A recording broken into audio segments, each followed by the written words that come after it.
So, good morning everyone. Yan po. Ngayon po ay mag-church tayo. And then, ito po yung aking outfit check. Outfit check. Yun na po tingnan yung aking tiyan. At ako may belly. Tapos, ayun ang aking tatay. Good morning, tay. Good morning naman. Yan. So, mag-church po tayo. And then, tingnan natin kung ano pong mangyayari. Kasi may photoshoot po ang aming group. So, dahil sa anniversary. So, check na lang po natin kung ano ang kaganapan mamaya sa church. Yan po. See you later. Yun na nga guys. Palis na kami. Yan. Driving na po siya. At ako naman po ay passenger. And going to church everyone. Blessed Sunday po. So yun na nga guys, nandito na kami ulit sa Galaan. Tapos na po yung aming pictorial and tapos na rin yung aming ano na yan? Lunch. Yan, lunch fellowship sa aming mga kasamang sa group namin. So yun. So nandito kasi yung sasakyan namin. So dito kami pumunta. At hindi na kami papasyal sa iba. Dito na lang hanggang mamaya. Kasi magpapakarga rin kami ng gasolina. Siya po magbabayad nun.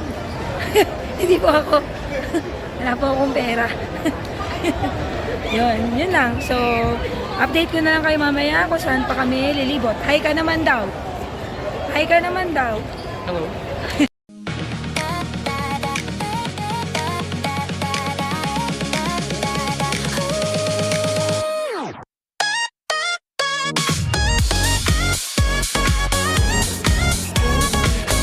Para makita kayo sa lahat.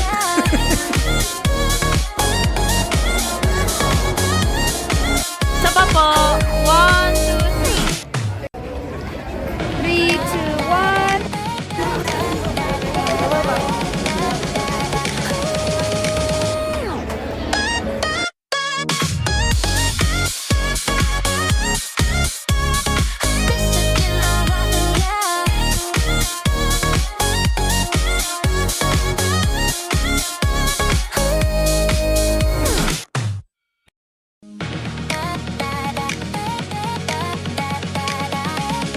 Hindi na ako nakapag-update sa inyo. So, ito na, pauwi na po kami. Nakabili na kami ng ulam namin for this week.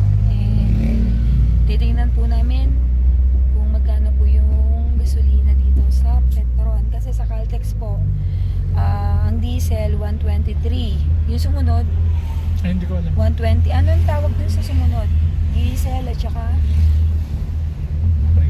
premium ba? O yun, basta yun, 123 point something, tapos 120 yung isa naman 90 99 yata, yung isa 97, 98 yun, ganun po yung price ng Caltex, masyadong mahal.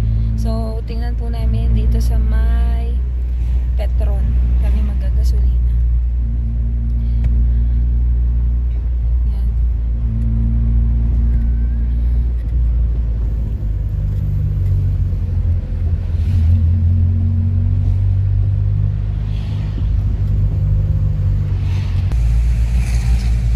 Dito kami pupunta sa may Petron, baka medyo mababa po siya, nasa 89 po siya yata.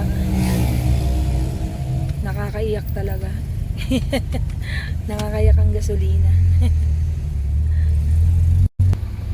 Nakikita nyo ba? Yun yung pinagas namin guys, 7 liters 7 liters kulang 8 liters yung 700. Diba, baby? Yan. Okay. Kami ay pauwi na, guys. So, yun na nga po. Nasa kami magpagas. Yun. Nakikita nyo ba? Hindi man lang napuno. Ganun talaga ang buhay. So, continuous lang ang ating buhay. Kahit nagmamahala na ang lahat.